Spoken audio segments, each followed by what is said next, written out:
अस्सलाम वालेकुम वरहमतुल्लाहि वबरकातुहू। My name is Ansari Saina. मैं आप लोगों के लिए जो है 12th स्टैंडर्ड का पेपर बनाती हूँ। तो 12th स्टैंडर्ड का बायोलॉजी की लास्ट टाइम हम लोगों ने वीडियो बनाई थी। अल्हम्दुलिल्लाह बहुत अच्छा कोऑपरेट रहा उसमें उर्दू मीडियम के बच्चों के लिए। इस साल भी बच्चों के कमेंट्स पर मैं 2024 का जो पेपर हुआ है हमारा, उसकी वीडियो हम स्टार्ट करने जा रहे हैं। तो आप लोग क्या कीजिए, इस वीडियो को भी ज़्यादा से ज़्यादा शेयर कीजिए और जो क्वेश्चन आपको नहीं समझ में आएगा आप वो क्वेश्चन जो है मुझे कमेंट्स में पूछिए। इंशाल्लाह मैं उसके पूरे जवाब देने की कोशिश करूँगी। और जो है हमारा प्लेलिस्ट है, प्लेलिस्ट पे जाइए आप, आपको सारी चीज़ें वहाँ पर अवेलेबल होगी। ठीक है, तो 2021 का भी जो पेपर है, मतलब जो होम सेंटर था उसके अकॉर्डिंग भी वो पेपर भी आपको अवेलेबल है। 22 का तो पक्का डैम श्योर है कि हर एक चीज़ मिलेगी आपको। फिज़िक्स भी है, केमिस्ट्री भी है एंड बायोलॉजी भी है। तीनों पेपर सॉल्यूशंस के साथ में मिल जाएंगे। 2023 का भी है, मैंने डाला है। और 2024 की जो सीरीज़ है हम स्टार्ट करने जा रहे हैं। तो इंशाल्लाह आप लोग क्या करेंगे, मुझे इस वीडियो में भी कोऑपरेट करेंगे और अपने दोस्तों के साथ में ये वीडियो को शेयर भी करेंगे। आप लोगों का जो कमेंट सेक्शन होता है, आप लोगों के जो कमेंट्स होते हैं उससे ही हमको क्या होता है, मोटिवेशन मिलती है। तो आप लोग ज़्यादा से ज़्यादा इस वीडियो को शेयर कीजिए ताकि मैं उर्दू मीडियम के बच्चों के लिए भी वीडियो बना सकूं। चलिए बिना टाइम वेस्ट किए हम स्टार्ट। अस्सलाम वालेकुम वरहमतुल्लाहि वबरकातुहू। प्यारे बच्चों, सबसे पहले मैं आपको ये बताना चाहूँगी कि ये जो बायोलॉजी का पेपर है इसको किस तरीके से हमें सॉल्व करना है, किस तरीके से हमें इसके जवाबात जो है अकस करनी है। लेकिन उस चीज़ के पास जाने से पहले मैं आपको कुछ इन्फॉर्मेशन दे दूंगी कि आप लोगों को ये नॉलेज रहना बहुत ज़रूरी है। देखिए यहाँ पर जो है 2024 लिखा हुआ है, तीसरे महीने का पेपर है, 6 तारीख को हुआ था। ठीक है, बायोलॉजी का है और ये कोड होता है हमारा, ये आपको इसका टेंशन नहीं लेना है, वो छोड़ दो। और यहाँ पर सीट नंबर है। ठीक है, अब हमारे पास देखो 3 घंटे का टाइम होता है, टोटल 8 पेज होते हैं और 70 मार्क्स के होते हैं। क्लियर हो गए आपको सारी चीज़ें। अब इसके अलावा आप यहाँ देखिए, आम हिदायत आपको दी हुई है। तो जो हमारा बायोलॉजी का पेपर होता है बेटा, ये टोटल 4 हिस्से पर मुश्तमिल होता है, यानी 4 हिस्से में ये क्या होता है, डिवाइड हो जाते हैं। तो हिस्सा A, B, C and D, सारी चीज़ें आपको यहाँ पर लिखी हुई मिलेगी। सवाल नंबर 1 जो है इसमें 10 जो है MCQ होते हैं और हर एक को 1 नंबर दिया जाता है। और पहला जो हम आंसर सेलेक्ट करे रहेंगे वही के ऊपर आपको मार्क्स मिलेगा, अदरवाइज मार्क्स नहीं मिलेंगे। सवाल नंबर 2 में 8 से ज़्यादा जो है जवाब होते हैं, 1 नंबर क्वेश्चंस के लिए होते हैं, 1 वर्ड क्वेश्चन आंसर होते हैं, हर एक को 1 नंबर दिया जाता है। यानी अब हम यहाँ देख लेते हैं, हिस्सा अव्वल पढ़ लिए, हिस्सा अव्वल देखना ज़रूरी है। यहाँ पर देखो बेटा, हिस्से अव्वल के लिए 10 मार्क्स हैं, हिस्सा अव्वल 10 मार्क्स हैं। ठीक है, सारे 10 मार्क्स आपको क्वेश्चन दे दिए गए हैं। अगर आप लोग चाहते हो इसका स्क्रीनशॉट लेना तो आप इसका स्क्रीनशॉट भी ले सकते हो। ठीक है, स्क्रीनशॉट अगर आप लेना चाहते हैं तो आप इसका स्क्रीनशॉट ले सकते हैं। इसके बाद आप देखिए, टोटल 10 सवाल हैं हमारे पास, 10 सवाल हो गए। ठीक है, अब सवाल नंबर 2 इसी के अंदर बताया गया था ना, तो सवाल नंबर 2 जो है यही चीज़ है, हमको 8 सवाल दिए होंगे, 8 मार्क्स का करना कंपलसरी है। 18 मार्क्स हो गए हमारे पास यहीं पर ही। ठीक है, कुछ ऑप्शन नहीं दिया हुआ है। हिस्सा बी में देखिए, हिस्सा बी में सवाल नंबर 3 से 14, इसके लिए मुख्तलिफ किस्म के सवालात होते हैं, हर एक को 2 मार्क्स दिए जाते हैं, 8 सवाल हल करने होते हैं। 16 मार्क्स का है, 2-2 मार्क्स है। ठीक है, आपको मैं बहुत स्लो बता रही हूँ, वीडियो आपको स्लो लग रही है, आप फास्ट करके देख लीजिए।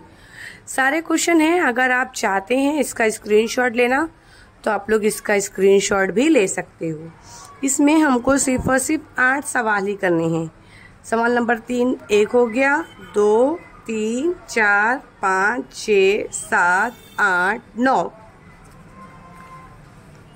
10, 11, 12। 12 सवाल टोटल दिए जाएंगे, 8 करना है। 9, 10, 11, 12, 4 सवाल एक्स्ट्रा होते हैं। क्वेश्चन नंबर जो है हमारा 3 से शुरू होता है और 14 पे ख़त्म हो जाता है। 4 सवाल हमको यहाँ पर कितने सवाल? 4 सवाल हमको कैसा दिया जाता है? एक्स्ट्रा दिया जाता है। क्या दिया जाता है? एक्स्ट्रा दिया जाता है। आपको बात समझ में आ गई? मतलब क्वेश्चन नंबर बी में हम मार्क्स अचीव कर सकते हैं, 4 सवाल एक्स्ट्रा है। इसमें सवाल नंबर 15 से शुरू होता है, सेक्शन सी स्टार्ट हो जाता है, 24 मार्क्स का है। यहाँ पर देखिए पहले क्या इन्फॉर्मेशन दी है, पेपर पहले समझ लोगे बेटा तो बहुत इजी हो जाएगा। हर एक को 3 मार्क्स दिए जाते हैं, तो हर एक को 3 मार्क्स है। कितने सवाल दिए जा रहे हैं? 15 से लेकर के 16 के बीच में कोई 8 सवाल हल करना है, एक पे 3 मार्क्स है। तो हमको इसमें भी 3-4 सवाल हमको यहाँ पर भी एक्स्ट्रा मिलते हैं।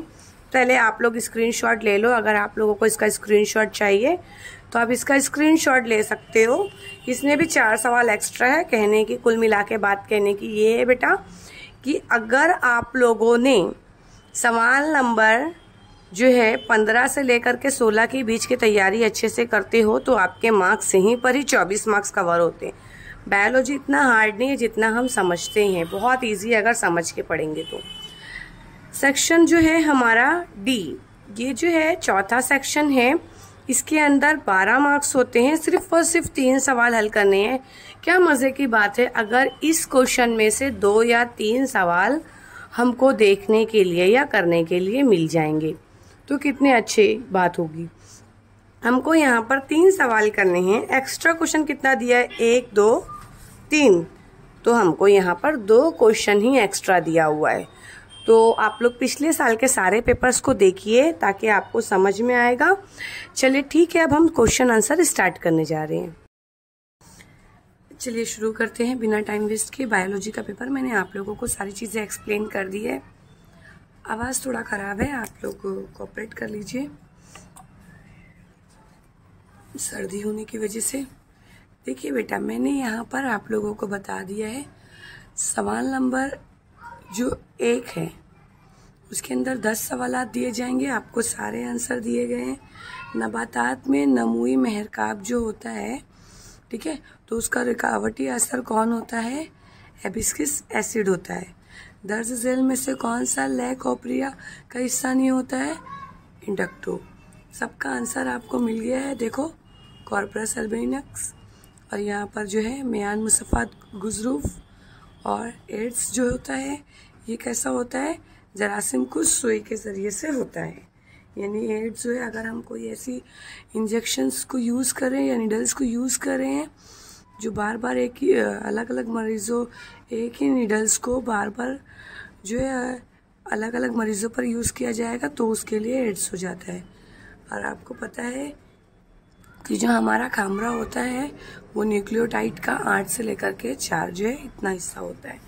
मैंने आपको सारे आंसर लगा कर दे दिया है, ठीक है। जिनोटोग्रामी जो है ये हमारा, ठीक है, जिटिनोग्रामी। अब ये हमको मिल गया इसके अंदर जिनसे तौर पर वो यकसा होते हैं। और ये वाला जो है चैप्टर नंबर 14 के लिए उसमें दिया हुआ है। और यहाँ पर हमारा प्रॉपर आंसर जो होता है वो हमको मिल जाएगा, ठीक है।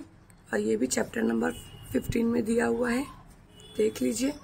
सारे आंसर आपको यहाँ पर अवेलेबल हो गए हैं। अच्छा, ये होने के बाद देखिए यहाँ पर सारे आंसर दिए हुए हैं। तो सवाल नंबर 1 पहले मैं आपको दिखा देती हूँ, एक साथ एक जगह लिखा हुआ। मैं आप लोगों को इस वीडियो में सेक्शन ए और सेक्शन बी बस यही 2 चीज़ें दिखाने वाली हूँ। इसके अलावा जो है हम और चीज़ें नहीं देखेंगे। क्लियर है? देखिए यहाँ पर 8 जो है हमारा फिलअप हो चुका। उसके बाद देखिए मैंने यहाँ पर जवाब लिखा है। आप जवाब का स्क्रीनशॉट लेना है तो ले सकते हो।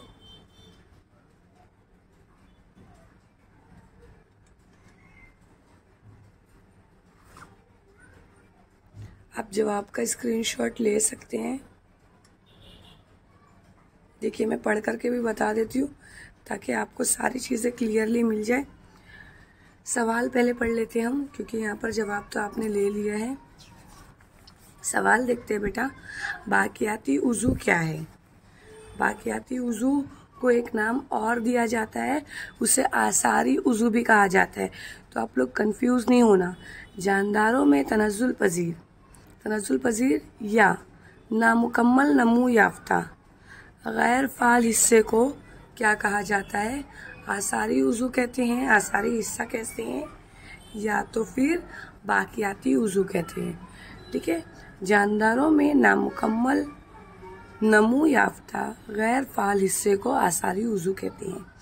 ये हमको चैप्टर नंबर 5 में मिला है, चैप्टर नंबर 2 में है, चैप्टर नंबर जो है 9 और 8 के में दोनों में हो सकता है, मुझे अच्छे से याद नहीं है, बट 2022 के क्वेश्चन में भी इसको पूछा गया था, लेकिन थोड़ा घुमा कर पूछा गया था। हाँ, पेज नंबर आप देख सकते हो, मैंने पेज नंबर लिखा था 214, मिल जाएगा आपको वहाँ से। चैप्टर नंबर 7 में है, चैप्टर नंबर 11 में है, सारी चीज़ें आपको मिल जाएगी। तो चलिए आप लोगों को मैं पहले आंसर बता दूँ। सेकंड क्वेश्चन जो है आपको उसका मतलब लिखना है। देखिए क्या लिखना है, मतलब लिखना है ZIFT। तो इसका देखो क्या है, ज़ायगोट इंट्रोफॉलिपियन ट्रांसफर, मिल गया। फिर उसके बाद कौन सा ग्लैंड है, तो थाइमस ग्लैंड है। कौन सा है, कौन सा ग्लैंड होता है, वो थाइमस ग्लैंड होता है। ठीक है, IAA की मुकम्मल हालात जो है फुल फॉर्म लिखना है। तो ये हमेशा पूछता है बेटा 1 वर्ड में, तो आप लोग लिख लेना indole acetic acid, IAA indole acetic acid. Clear है। उसके बाद हमको साइंटिफिक नेम हमेशा याद रखना, खुर्दबीनी जानदार का नाम लिखना है। तो याद रखो बेटा, जो भी साइंटिफिक नेम होता है यहाँ पर मैंने लिख दिया है स्ट्रेप्टोमाइस वेनेजुला, इसको अंडरलाइन करने नहीं भूलना। और उसके बाद देखो यहाँ पर मुझसे गलती हुई थी, बीटा कुलिया नहीं होता है बल्कि वो अल्फा कुलिया होता है। किसके अंदर होता है? छठा सवाल जो है, कौन से कुलियात में बनते हैं इंसुलिन हार्मोन तैयार होते हैं, तो वो अल्फा कुलियात में बनते हैं। ठीक है, क्लियर है। देखो अगर आप लोग फ़ोटो लेना चाहे तो ले सकते हैं, मैंने लास्ट की वीडियो में भी बता दिया है, प्लीज़ ध्यान देना। उसके बाद देखिए 7वां सवाल 375 कैसे आया, प्लीज़ मेरी बात को एक बार समझने की कोशिश करो। यहाँ पर देखो मैंने तो डायरेक्टली लिख दिया है आंसर, लेकिन आपको समझना भी बहुत ज़रूरी है। सबसे पहले याद रखो, सीड जो है सबसे पहले जायगोट बनेगा, जायगोट से सीड बनती है, और जायगोट भी किससे बनता है? मेल गैमेटोफाइट और फीमेल गैमेटोफाइट से। तो ये स्टेप आपको लिखने की ज़रूरत नहीं है। लेकिन फीमेल गैमेटोफाइट्स का जब क्या बोलते हैं मेगा स्पोर मदर सेल जो होते हैं मियोसिस करता है, तो उसके अंदर 4 हिस्से होते हैं। बेटा ध्यान दो, 1 2 3 4 हिस्से बनते हैं, मगर वो 3 हट जाते हैं। एक ही क्या होता है जो है एम्ब्रियो सैक के अंदर जाता है, मतलब फोलन ग्रेन जो होते हैं हमारे बनते हैं। तो यहाँ पर देखो एक ही बना, मतलब इन शॉर्ट आपको 300 बोला गया है, तो एक में हमको 1 मिला, 300 में हमको 300 टाइम बोला गया है, तो 300 में कितना मिलेगा? 300। ये तो हुआ फीमेल का, समझ रहे हो? फीमेल से हमको कितना मिल गया? 300। फिर से सुनो, अगर हम फीमेल में कर रहे हैं 300 के लिए, तो हमको कितना मिलने वाला है? 300। 400 के लिए करेंगे हम तो कितना मिलने वाला है? 400। किसके लिए? फीमेल के लिए। अब मेल के लिए ये जो है मेगा स्पोर मदर सेल जो होते हैं, इसका मियोसिस होता है, तो एक के अंदर हमको 4 मिलते हैं। जैसे सब है ना, तो एक के अंदर हमको कितना मिलता है? 4 मिलता है। एक के अंदर कितना मिला बेटा हमको? 4। फीमेल में कितना मिल रहा था? एक में 1 ही मिल रहा है, लेकिन मेल में कितना मिल रहा है? 4 मिल रहा है। तो एक इजी ट्रिक मैं बता रही हूँ, एक मियोसिस है और 4 जो है हमारे पास ये चीज़ हो गई है, और टोटल कितना दिया गया है? 300। और ये हमको x मालूम करना है। तो अब देखो क्रॉस मल्टीप्लाई कर लो, 300 1 सा 300, 4 को 4, x इधर चला गया, 4 1 4 है ना। फिर क्या हो जाएगा? 4 1 4, 4 दूनी 8, 4 3 12, 4 चौक 16, 4 पंजे 20, 4 छंग 24, 4 सत्ते 28, 28 29 30, 2 बचा, फिर 4 पंजे 20, 75 आ गया। ये किसका मिला है हमको? सब पूरा मिला है, लेकिन याद रखो ये जो हमारा है 300, ठीक है, 300 जो हमारा है और ये 75 है, दोनों को प्लस करोगे तो कितना मिलने वाला है? 375। 75 कहाँ से आया? ये आया है हमारा, और टोटल कितना दिया गया है? 300 दिया गया है। कितना दिया गया है? 300, तो हमको 300 दिया गया। बात समझ में आई कैसा हुआ? अगर आपको 400 बोलता बेटा तो 400 लिखते आप, और यहाँ से फिर 1 में 4 ही बन रहा है तो क्रॉस मल्टीप्लिकेशन होता, उसका आंसर आता। आई होप आपको मेरी बात समझ में नहीं आ गई है। अगर आपको मेरी बात समझ में नहीं आई है बेटा, ये कैलकुलेट करने नहीं आया है, वीडियो को एक बार प्लीज़ रिवर्स करो और एक बार फिर से समझने की कोशिश करो। मैंने इजी तरीके से बताने की कोशिश की है, आपको समझ में आ जाता है तो एक थंब ज़रूर दीजिए मुझे। उसके बाद तर्क मिस्किन यानी ए माइग्रेशन। मेरी बात याद रखो बच्चा, ए माइग्रेशन के ऊपर हर बार क्वेश्चन पूछता है। किसके ऊपर? ए माइग्रेशन के ऊपर। तो तर्क मिस्किन किसे कहा जाता है? तो तर्क मिस्किन, तर्क यानी छोड़ना, मिस्किन मतलब रहने की जगह, उस वक्त होती है जब कोई जानदार अपना रहन सहन या आबादी छोड़ देता है। क्लियर हो गया? बहुत इजी पेपर था। लास्ट टाइम के मेरे ऑफलाइन के बच्चे ने कहा था टीचर बहुत इजी पेपर था, जितनी चीज़ें पढ़ाई गई थी सारी आई थी।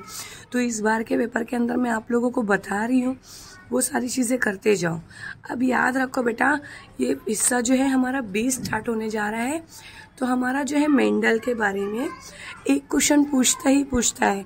तो मेंडल की कामयाबी की वजूहात। तो बेटा देखो, मैं आप लोगों को ये बता दूं, मैं बड़े बड़े आंसर लिखी हूँ, ठीक है, मैं मानती हूँ मेरे आंसर बड़े बड़े हैं, लेकिन अगर आपको मेथड समझ में आ जाएगा ना, आप बहुत इजी कर लोगे। और ये सारे आंसर आपको कहीं डाइजेस्ट वगैरह से नहीं मिलेंगे, मैंने अपने ओन आंसर की नोट्स तैयार की है। अगर आप लोग ये सोचोगे टीचर हमको ये PDF की शक्ल में दे दो, तो बेटा क्या मतलब आएगा आपको? बेहतर ये होगा कि वीडियो चालू करो, अपने पॉइंट्स खुद बनाते जाओ। आप लोग नोट्स लोगे, पढ़ोगे नहीं, क्या मतलब आएगा? खुद से बनाओ, ठीक है। चलिए, मेंडल की कामयाबी की वजूहात। तो मैंने आप लोगों को बता दिया कि कितने मार्क्स के जो है क्वेश्चन है हमारे पास। बी जो है हमारे पास 8 सवाल हल करने हैं। कितने करने हैं? 8। तो 8 एका 8, 8 दूनी 16, मतलब 2 मार्क्स का क्वेश्चन है। तो बेटा याद रखो, 2 मार्क्स के क्वेश्चन के अंदर हमको क्या करना है? आपको 4 पॉइंट लिखना है। लेकिन देखिए मैंने कितने सारे पॉइंट्स लिखे हैं।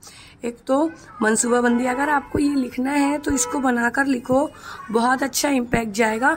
अगर बेटा आप लोग ये नहीं बनाते हो, डायरेक्ट पॉइंट भी लिखते हो, not will be any issue, but इससे एग्जामिनर को फौरन देखकर समझ में आ जाएगा कि बच्चे ने वेल एजुकेटेड जो है स्टडी की प्लानिंग किया है। मनसूबाबंदी किया था उसने, तादाद का रिकॉर्ड रखा था किसने? मेंडल ने। और मटर के पौधों में 7 मुख्तलिफ खुसूसियात थी, मुतजाद खुसूसियात की शनाख्त किया था, नस्ल दर नस्ल उसको मुंतकिल किया था, सबसे इम्पोर्टेंट चीज़ मुसलसल कोशिश किया था, और नताइज को तनासिब की शक्ल में देना उसने दिया था। अगर आप ये पॉइंट बना लेते हो, 4 पॉइंट भी लिखते हो तो ठीक है। इसके अंदर से आप लोग यही चीज़ को मैंने पॉइंट में डाल दिया। कैसे? इसके ज़रिए देखो, अगर नहीं दिखाई दे रहा होगा तो इधर देख लीजिए, मैं दे रही हूँ आप लोगों को, यहाँ से देख भी रही हूँ साथ में, सही दिख रहा है कि नहीं। इसके ज़रिए किए जाने वाले तजुर्बात मुहतात तरीके से मनसूबाबंद किए जाते थे। इसके ज़रिए मतलब किसके? मेंडल के ज़रिए। मेंडल ने हर किस्म के पौधों की तादाद का रिकॉर्ड रखा है ना, मैंने लिखा है ना तादाद का रिकॉर्ड। उसके बाद हासिल होने वाले नताइज को तनासुब की शक्ल में पेश किया, मतलब रेशियो की शक्ल में उसने पेश किया है। मटर के पौधे में मुतजाद खुसूसियात की शनाख्त बआसानी हासिल की जा सकती थी या है। 7 मुख्तलिफ खुसूसियात एक ही जूस फैक्टर के ज़रिए काबू की जा सकती थी। अगर आप लोगों ने ये लेसन पढ़ा है तो बहुत अच्छा है, आपको सारी चीज़ें समझ में आ जाएगी। फैक्टर का नाम कब दिया गया, जूस क्या होता है, कि कौन सी चीज़ें कैसी आई है। फैक्टर लूनी जिस्म पर मौजूद होते हैं और नस्ल दर नस्ल मुंतकिल होते हैं। तो आपको मैंने ये आंसर बता दिया है बेटा, आप लोग चाहो तो इसका स्क्रीनशॉट ले सकते हो। और मैं तो यही बोलूँगी बच्चा, सारे के सारे आंसर आप लोग खुद लिखो, ठीक है। दूसरी सारा पेज हो गया अल्हम्दुलिल्लाह हमारा। Now turn the page. हमको क्या करना है बेटा? DNA के ऊपर भी हमेशा क्वेश्चन पूछता है, मेरी बात याद रखना बच्चा, DNA के ऊपर भी हमेशा क्वेश्चन पूछता है। या तो DNA फिंगरप्रिंट्स के बारे में पूछेगा या तो कुछ अलग अलग तरीके से पूछेगा। चैप्टर नंबर 4 में दिया हुआ है, मैंने सारी चीज़ों का चैप्टर लिख दिया है। चैप्टर नंबर 3 में दिया हुआ है, इंग्लिश मीडियम के बच्चे भी इसको देख सकते हैं, चैप्टर मिल जाएगा, आंसर फाइंड आउट करने में बहुत आसानी होगी। ठीक है, तो चैप्टर नंबर 4 में दिया हुआ है, इसको हमको क्या करना है बेटा, तरतीबवार लगाना है।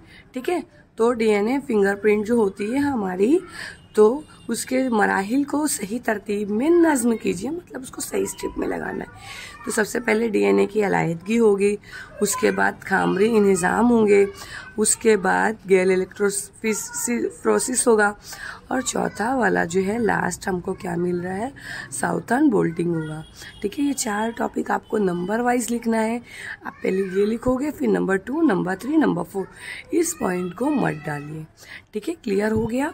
अच्छा, अब उसके बाद देखते हैं इंसानी मनुआ और बेजा दोनों में फ़र्क। देखिए बेटा, याद रखना मेरी बात को, हमेशा हर साल के पेपर में फ़र्क पूछा ही पूछा है। तो आप लोग क्या कीजिए, 4 से 5 फ़र्क को ले लीजिए और उसको याद करना या फिर उसको समझना स्टार्ट कर दीजिए। चलिए देखिए मैंने यहाँ पर फ़र्क दिया है, मैं पढ़कर इसलिए बता रही हूँ कि अगर आप लोगों को मेरी राइटिंग नहीं समझ में आ रही है तो आप लोग आसानी से इसको पढ़ करके मैं बता रही हूँ तो आप लोग लिख सकते हो। ठीक है, 2 मार्क्स के क्वेश्चन के लिए हमको 4 पॉइंट्स इनफ हो जाएंगे। फौते की जरसूमी थैलियाँ, ठीक है, जरसूमी थैलियाँ जो होती है एपिथर्मल से स्पर्म नर जवाजे से कहा जाता है स्पर्मेटोजेनेसिस जो है ये बनने का अमल जो होता है, स्पर्मेटोजोआ बनने का जो अमल होता है वो क्या कहलाता है, स्पर्मेटोजेनेसिस कहलाता है। यानी नर जवाजे से स्पर्मेटोजोआ बनने का अमल क्या कहलाता है, स्पर्मेटोजेनेसिस कहलाता है। उसके बाद वो अमल जिसमें यज्ञगुना मादा अंडा या बेजा दुगना जरसूमी थैली बनाता है उसे क्या कहते हैं हम, oogenesis कहा जाता है, इसका नाम oogenesis है। ये अमल किस में होता है, टेस्टिस में होता है। किस में होता है ये अमल, टेस्टिस में होता है। और बेटा ये वाला अमल किस में होता है, जाहिर सी बात है ओवरीज में होता है। ये अमल टेस्टिस से शुरू होकर टेस्टिस पर ही मुकम्मल हो जाता है, लेकिन ये बेज़ेदार के अंदर शुरू होता है और बेज़ेदार के बाहर ओविडक्ट में मुकम्मल होता है। ये बालिग होने के बाद शुरू होता है और ये जीन जो होते हैं फेटाइल के दरमियान ही शुरू हो जाते हैं। मैंने इजी पॉइंट लिया है, अगर आपको इससे और इजी लगता है तो आप लोग वो पॉइंट ले लीजिए। मैंने चारों पॉइंट्स बता दिए आपको, 1 2 3 4। डन। सवाल नंबर 6, जीन से इलाज के इस्तेमाल हमको करना है। तो देखो बेटा, जीन से जो है जीनोथेरेपी जो होती है हमारी, इसको करना है। तो मैंने बताया था खराब जीन का तबादला किया जा सकता है। याद है आपको, मैंने पिछला क्वेश्चन जो था इसके अंदर इस तरीके से ट्री डायग्राम बना के बताया। आप लोग ये वाला क्वेश्चन भी इसी तरीके से बनाओ, ट्री डायग्राम के जैसा करो। ठीक है, जीन में खराब जीन का तबादला किया जा सकता है। ऐसे जीन दाखिल किए जाते हैं जो कैंसर के खुलियात को तेज़ी से ख़त्म करते हैं। इसकी मदद से हकीकी जीनी बनावट को तब्दील किया जा सकता है। ऐसे जीन मुहैया किए जाते हैं जो कैंसर के खुलियात को वापस आम खुलियात में तब्दील कर देते हैं। बैक्टीरियाई या वायरल जीन टीके के तौर पर फराहम किए जाते हैं और इसके अलावा वायरस की नस्ल सानी में खराबी दूर करने के लिए जीन की फराहमी होती है। नई नसीज की नशोनुमा बढ़ाने या कम करने के लिए भी जीन की फराहमी की जाती है। ज़ख्मी नसीज में भरने के अमल को उकसाने वाली जीन की फराहमी भी होती है। मैंने पॉइंट बहुत ज़्यादा लिखे हैं, आप अगर इसके अंदर से 4 पॉइंट भी लिखते हैं तब भी आप लोगों के लिए बहुत है। ठीक है, अब इसके अंदर जीन फ्लो क्या होता है ये लिखना है। तो बेटा याद रखो, ये क्वेश्चन पहले आप लोग देख लो। देखो यहाँ पर हमको तारीफ़ें लिखने के लिए दी गई है। एक जीन फ्लो है और दूसरा जो है हमको क्या दिया हुआ है, क्रोमोसोमल एब्रिएशंस। तो मैं पढ़कर बता रही हूँ, जीन की आबादी में या इसके बाहर की नकल व हरकत को क्या कहा जाता है, जीन फ्लो कहा जाता है। क्लियर। और हमारा सेकंड वाला जो होगा देखो यहाँ है क्रोमोसोम की गलत रवि या खताकारी। तो क्रोमोसोम में होने वाली 3 तरीके की चीज़ें होती है, एक तो स्ट्रक्चरल होती है, एक आइडेंटिकल होती है और एक मॉर्फोलॉजिकल होती है, मतलब सूर्याती होती है। तब्दीली को क्रोमोसोम की खताकारी कहते हैं। फिर दोहरा बार आवरी के ऊपर भी क्वेश्चन पूछा जाता है। देखो दोहरा बार आवरी जो है, दोहरी बार आवरी बनबीजा पौधों की यक्ता सिफत है। ये एक वाहिद सिफत होती है। ये इस बात की ज़मानत है कि जो पेरेंट्स होते हैं, पेरेंट्स पौधा बीज के साथ साथ गिज़ा भी महफूज करता है। ठीक है। दुगना जुफ्ता मतलब जो जायगोट होते हैं, ये क्या बनाते हैं, एम्ब्रियो में नमू पा जाते हैं और तरतीबवार मरहले से गुजरकर नए पौधे की शक्ल इख्तियार कर लेता है। मैंने सारी चीज़ें बता दी, अगर कुछ नहीं समझा होगा तो आप लोग एक बार देख लो। मैं अप डाउन कर रही हूँ ताकि आपको पूरी वीडियो जो है क्लियरली दिखाई दे, ब्लर ना दिखाई दे। सवाल नंबर 9 हमारा स्टार्ट होता है बेटा। सवाल नंबर 9 में हमको सिर्फ नाम लिखना है। देखो यहाँ ये डायरेक्ट जा रही है और ये जो है हमारी जड़ जो है ये अंदर से जा रही है। समझ रहे हो मेरी बात को? ये डायरेक्ट ऊपर से जा रही है, ये अंदर से जा रही है। तो इसका क्या नाम है और इसकी शनाख्त करके इसकी तारीफ पे लिखना है। तो देखो मैंने यहाँ पर तारीफ लिख करके दिया है, आप इसे पढ़ सकते हो। पहला जो दे दिया गया है हमें, क्या बोला गया है, एपोप्लास्ट पाथवे यानी दिगर माया साया रास्ता। जब पानी की कुछ मिकदारें जड़ के अतराफ खुलवी दीवार और कशरी कुलियात के बैनुल जगह से गुजरता है, इसे दिगर माया कहते हैं। समझ में आ गया? जो पहली ए डायग्राम थी। और उसके बाद क्या है, जब पानी एक जिंदा खुलिये से दूसरे जिंदा खुलियात में एक माए पुल के ज़रिए होकर गुजरता है, उस रास्ते में क्या होती है, ट्रांस झिल्ली होती है। इसे ट्रांस झिल्ली वाला रास्ता भी कहा जाता है। ठीक है, क्लियर हो गया? हम माया रास्ता भी कहा जाता है इसे। तो आप लोग इसके आंसर एक मर्तबा देख लीजिए ताकि आपको आंसर लिखने में आसानी हो जाएगी। और रजिस्टर बड़ा है इसलिए पूरी जो है ये सारी चीज़ें आ नहीं पा रही। अगर मैं ज़्यादा जूम करूँगी इसको तो पूरी वीडियो फट जाएगी, और ज़्यादा हाई लेवल पे करूँगी अगर बेटा मैं इसका अप लेवल करती हूँ तो वीडियो आपको क्लियर नहीं दिखाई देगी। 10वां क्वेश्चन देखिए हमारा, हम बाशियत जो है उसकी वजाहत करना है। तो हम बाशियत क्या होती है उसकी वजाहत करना है हमको।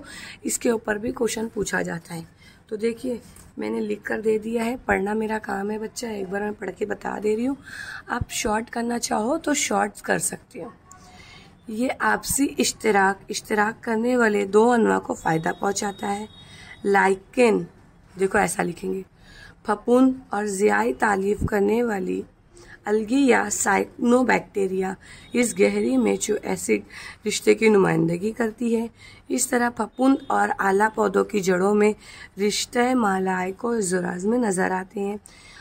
फफूंद पौधों को ज़मीन से ज़रूरी ग़िज़ा के इंतज़ाम में मदद करता है, मतलब ग़िज़ा को जज्ब करने में क्या करता है, मदद करता है। और पौधा फफूंद को तवानाई खारिज करने वाले कार्बोहाइड्रेट्स मुहैया करता है। इर्तिका के लिहाज से मेचोरिज्म की सबसे दिलचस्प मिसाल पौधों और जानवरों के रिश्ते में मिलती है। ऐसे फूलों की ज़िंदगी के लिए बीज के इंतशार के लिए जानदारों की मदद और ज़रूरत होती है। आपको शॉर्ट करना है, आप अपने हिसाब से शॉर्ट कर लीजिए। 11वां सवाल है बेटा। 11वां सवाल देखिए, वीडियो लंबी है, बोर मत होइए ताकि आपको सारी चीज़ें समझ में आ जाए। पेपर करने बैठोगे तो 2-2.5 घंटे का पेपर है, बट मैं एक्सप्लेनेशन में ही दे रही हूँ आपको पूरी चीज़ें समझाकर। 11वां क्वेश्चन आपको बता दी थी मैंने, पानी के ऊपर से क्वेश्चन पूछता है पानी के इंतज़ाम को मुतासिर करने वाले अवामिल की तशरीह कीजिए। तो मैंने बताया आपको 2 मार्क्स का है बेटा, ज़्यादा लिखने की ज़रूरत नहीं है। मैं मानती हूँ मैं बड़ा लिखी हूँ आंसर, लेकिन ये 3 मार्क्स के हिसाब से मैंने किया है। आप शॉर्ट कर सकते हो, मैं शॉर्ट आंसर देती हूँ, आप लॉन्ग नहीं कर पाती। पानी के इंतज़ाम के लिए शोरी पानी की मौजूदगी ज़रूरी होती है। शोरी पानी को क्या बोला जाता है, कैपिलरी वाटर। पानी के इंतज़ाम की शरह मिट्टी के दर्जा हरारत 20 डिग्री सेल्सियस से 30 डिग्री सेल्सियस से ज़्यादा होती है। पानी की इंतज़ाम की शरह को ज़्यादातर इर्तिकाज़ वाले मुनहिल कम कर देते हैं। कमज़ोर हवाई मिट्टी जो हवा के ज़रिए आती है, इंतज़ाम की नाकिस शरह को ज़ाहिर करती है। बढ़ती हुई सरियाती असरा सैराबी मिट्टी में पानी के इंतज़ाम की शरह को तेज़ करती है। 4-5 पॉइंट मैंने दिए हैं, जो इजी लगते हैं वो लिख लो। अगर कुछ चीज़ें नहीं समझ में आई है तो यहाँ से वीडियो में देख सकते हो। 12वां क्वेश्चन है, मैं आपको दोनों चीज़ें क्लियर करती जा रही हूँ बच्चा। देखो 12वां क्वेश्चन है हमारा ये। 4 सवाल हमारे इसके अंदर एक्स्ट्रा रहते हैं। अगर आपको वीडियो स्किप करना है तो आप स्किप कर सकते हो, क्योंकि पूरे आप लोगों ने 8 क्वेश्चन देख लिए हैं। 11, 12, 13, 14 ये 4 सवाल स्किप करना है तो आप स्किप कर सकते हैं, लेकिन अगर आप सुन लोगे तो ज़्यादा अच्छा, ताकि आगे वीडियो में प्रॉब्लम ना हो। अच्छा देखिए, यहाँ पर आपको क्या करना है, ये वाला क्वेश्चन जो है 12वां क्वेश्चन मैंने दे दिया है। आपको 2 चीज़ें लिखना है। एक तो तफरीक बोला गया है, ठीक है, तफरीक लिया गया है। तफरीक के अंदर पॉइंट दिए गए हैं ए, और ए जो है पहले उसकी एग्जाम्पल दी गई है, क्या होता है वो दिया गया, फिर उसके बाद एग्जाम्पल दी गई है। तो ये जड़ों, रूट और साकों यानी शूट्स की राशि मकसमा से हासिल करदा खुलियों की पुख्तगी होती है। आपको इंग्लिश टर्म लिखना है, लिख लो। सेल, मैच्योरेशंस, एपिकल, मेजरिस्टम, जो सारी चीज़ें लिखना है आपको लिख सकते हो, ठीक है। लेकिन आपको उर्दू में भी पता होना ज़रूरी है। जब मैच्योरेशंस होता है मतलब जब पुख्तगी आती है, उसके नतीजे में खुलिये की जो साख्त होती है, स्ट्रक्चर जो होती है, उसके अफ़ाल में दायमी तब्दीली जो होती है उसको क्या कहा जाता है, तफरीक कहा जाता है। दायमी तब्दीली मतलब जो परमानेंट चेंज होता है। आपको आंसर दिख गया। अगर कुछ चीज़ नहीं समझी होगी तो मैं दोनों साइड से वीडियो दिखा रही हूँ, इस साइड से भी और इस साइड से भी, आप देख सकते हो।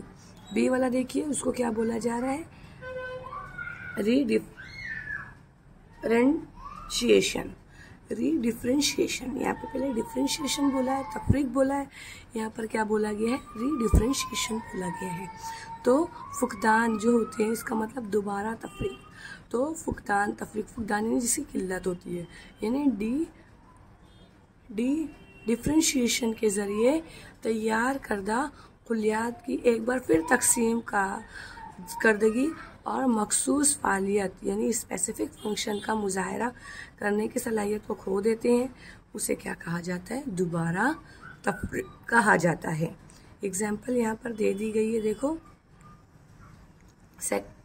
एक्सेलम्स और सानवी लाह, यानी आपको फैलम्स दोबारा तफरीक जो होती है उसकी बेहतरीन जो है मिसाल दे दी गई है, और उसकी तब्दील बाफ्त से तैयार होती है। तो आपको मैंने लिख करके बता दिया है। क्लियर हो गया। और ये बहुत इजी क्वेश्चन है, याद रखो बेटा। यहाँ से आपको बोला गया है, ये आप पेज नंबर 161 पर देखो किताब के अंदर, चैप्टर नंबर 8 में जाओ, आपको सारी चीज़ें मिल जाएगी। प्लीज़ किताब खोल करके बैठो ताकि आपको सारे आंसर मिल जाए। तो आपको पहले ये ए है, ये बी है, ये सी है, ये डी है। मतलब ए के लिए ये वाली है, बी के लिए ये वाला है, डी के लिए ये वाला है, सी के लिए ये वाला है। क्या है बेटा ये चीज़, तो ये टेबल अच्छे से पढ़ के जाना। दर्ज झेल अलामात से मुताल्लिक तनफ्फुसी निज़ाम के मुनासिब नुक्स की शनाख्त कीजिए। तो यहाँ पर हमको शनाख्त करना है, ठीक है। तो कौन सी बीमारी किससे हो, क्या है, हमको समझ में आया है, ठीक है। ये मैं तो बोलती हूँ कोई पागल ही होगा जो ये क्वेश्चंस को छोड़ कर आएगा। गंदे पानी की सफाई के तरीके में शामिल मराहले की तशरीह कीजिए। तो आप लोग इसको क्या कर सकते हो, देखो मैंने इस तरीके से पूरा लिखा है। आप लोग अगर अपने मन से लिखना चाहो तो भी लिख सकते हो। ये एक तिब्बई मरहला होता है जिसमें गंदे पानी में मौजूद बड़े और छोटे आलाइंदे, मसलन प्लास्टिक की थैलियाँ, दरख्तों के पत्ते वगैरह, और वो अशिया जो पानी में तैरते रहती है, जाली के ज़रिए अलहदा की जाती है। इसे क्या कहा जाता है, स्क्रीनिंग कहते हैं। और ये अमल स्क्रीनिंग टैंक में किया जाता है। कहाँ किया जाता है, स्क्रीनिंग टैंक में किया जाता है, ठीक है। इसके बाद तकदीर शुदा जो अपने क्या होंगे, गंदा जो है गंदगी होगी, गंदे पानी जो होंगे, तो सिलसिलावार चैम्बर से मतलब ग्रिड चैम्बर से गुजारा जाता है, बार बार बार बार गुजारा जाता है। तो ये ग्रिड चैम्बर से में क्या क्या होते हैं, पत्थर और ईंट के टुकड़े होते हैं जो क्या करते हैं, गंदे पानी में मौजूद बड़े ज़र्रात नीचे ही बैठ जाते हैं, और सारी चीज़ें गंदगी जो होती है वो नीचे बैठ जाती है, और जो है जो पानी जो होते हैं गंदे पानी, उसकी सफाई करने का तरीका यही होता है। तो मैं बेटा जो सेक्शन हमारा सी है और डी है, आप मुझे कमेंट्स कीजिए। इंशाल्लाह मैं बहुत ही जल्द ये वीडियो भी आपको बनाकर देने की कोशिश करूँगी। और वीडियो अच्छी खासी लंबी हो गई है, तो आप लोग फटाफट भगा कर देख लीजिए ताकि आपको सारी चीज़ें समझ में आ जाए। चलिए ठीक है, मिलते हैं नेक्स्ट वीडियो में। जब तक के लिए आप लोग अपनी स्टडी को कीजिए। अस्सलाम वालेकुम वरहमतुल्लाहि वबरकातुहू।